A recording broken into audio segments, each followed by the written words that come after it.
Nous avons identifié les uns et les autres et des mesures ont été mises en place pour lutter contre les consommateurs, notamment, et pour dénoncer l'installation discrète, insidieuse de la consommation de drogue dans notre pays. Mais il y a deux fléaux sur lesquels je voudrais interroger le ministre de l'Intérieur, dont nous parlons trop peu. Le premier est celui de la corruption. Le chiffre d'affaires, si l'on peut dire ainsi, aujourd'hui lié au trafic de drogue, est très supérieur à bien des budgets des ministères de notre pays et, par exemple, bien supérieur au budget du Quai d'Orsay.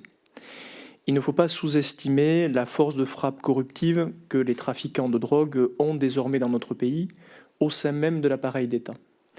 Il ne se passe pas un mois sans qu'un de nos fonctionnaires, un de nos agents, un de nos élus, un dépositaire de l'autorité publique ne soit pas inquiété ou condamné pour une affaire de corruption liée au trafic de drogue. Ce sujet-là est un sujet délicat, parce qu'il est gênant, il est encombrant d'en parler.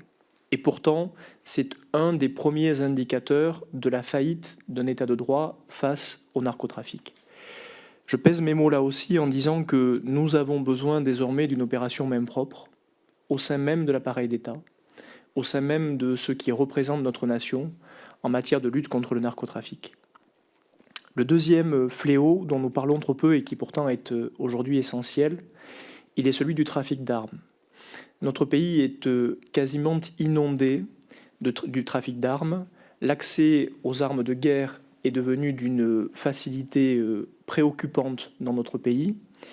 En 2022, plus de 8000 armes ont été saisies, dont une majorité d'armes de guerre dans notre pays.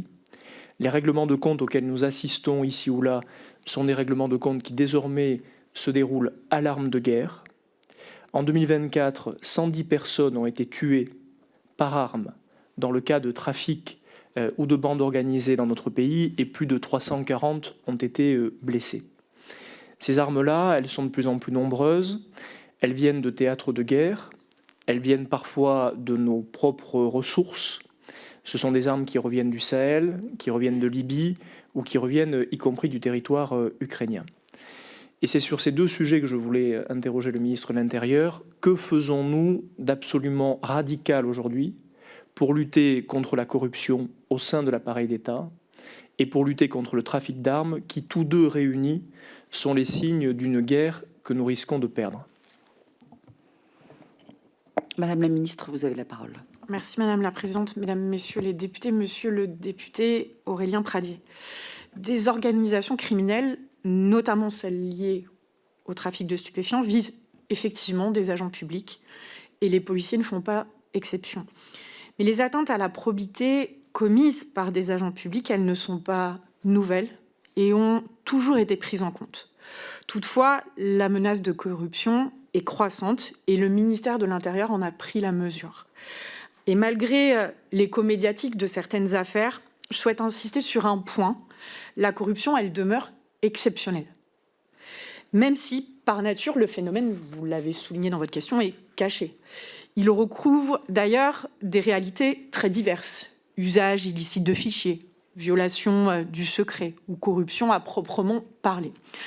Surtout, les liens sont en général indirects, ubérisés via des intermédiaires et les réseaux sociaux. Mais quoi qu'il en soit, face aux moyens croissants du narco-banditisme et à l'indiscutable montée des atteintes à la probité, une véritable démarche globalisante est engagée pour prendre en compte tous les aspects de ce défi, notamment la prévention et la détection. Donc ce travail, il inclut la formation initiale des policiers, mais aussi par exemple un contrôle renforcé des fichiers de police. Et l'IGPN en particulier en a fait une priorité. S'agissant de la lutte contre le trafic d'armes, elle constitue également une priorité du ministère de l'Intérieur. Et ce combat, il mobilise l'ensemble des services de la police et de la gendarmerie. À titre d'exemple, en 2025, 9383 armes à feu ont été saisies par la gendarmerie. Ainsi, l'action, elle est menée tant dans le domaine du renseignement et de la balistique que dans la lutte contre les filières. Par exemple, sur les réseaux sociaux, le darknet ou grâce aux saisies menées lors d'opérations anti-stup. J'ajoute que ces actions, elles se font en coordination avec l'Agence française anticorruption, AFA, et la justice, afin justement d'avoir une réponse efficace. Donc, comme vous pouvez le constater, monsieur le député, face à cela, le ministère de l'Intérieur, il est en ordre de bataille vis-à-vis des trafics d'armes, des trafics de stupéfiants et vis-à-vis des enjeux de corruption. Donc vous pouvez compter sur la résolution totale du gouvernement en la matière. Je vous remercie. Député, Merci Madame vous la avez Ministre. 3 secondes. Hein. Je fais vite. En vous écoutant, je mesure à quel point il y a une tentation qui est celle de la cécité sur le sujet de la corruption. Aujourd'hui, la situation n'est pas C'est exceptionnelle, fini, monsieur le député, je suis elle est désolée. absolument stratégique.